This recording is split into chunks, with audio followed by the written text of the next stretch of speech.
Le révolutionnaire est celui qui a l'amour de sa patrie et l'amour des peuples épris de paix et de justice.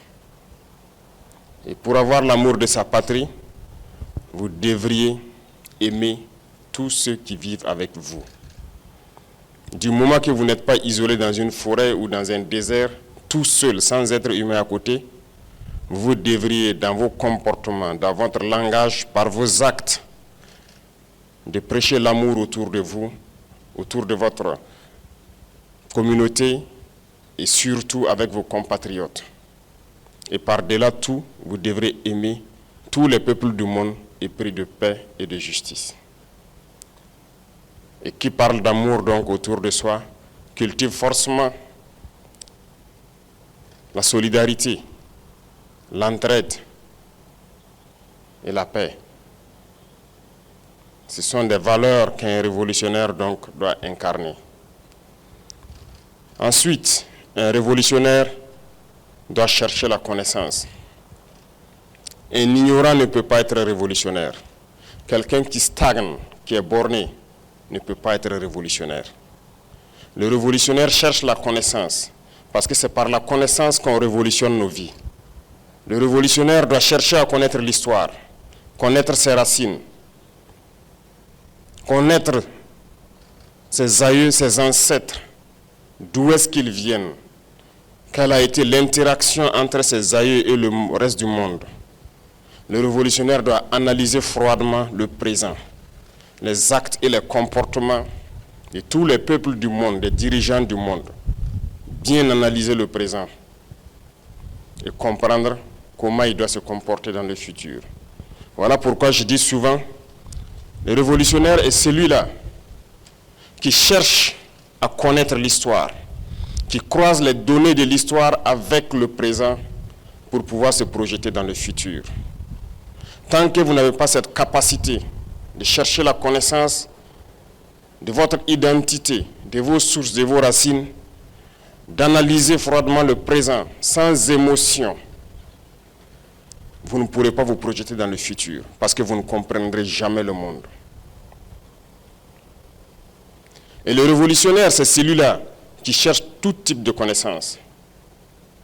À travers ce que nous faisons tous les jours, ce que nous mangeons, nous devrions chercher à avoir la connaissance scientifique pour reproduire ce que les autres peut-être ont déjà cherché et trouvé, ou chercher à créer pour pouvoir donc participer à la vie de notre nation, pour pouvoir faciliter la vie de nos citoyens et de nos concitoyens.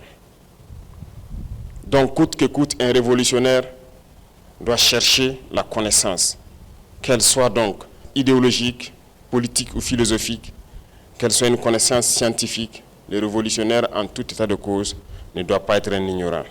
Si vous êtes un vendeur de lunettes ou que vous portez des lunettes, en tant que révolutionnaire, vous devriez donc réfléchir à fabriquer ces lunettes ici.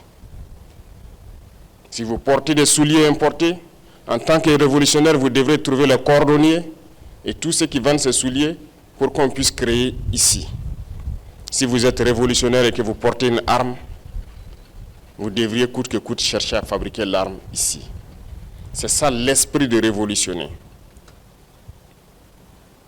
Et enfin, je dirais, parmi ces qualités, que le révolutionnaire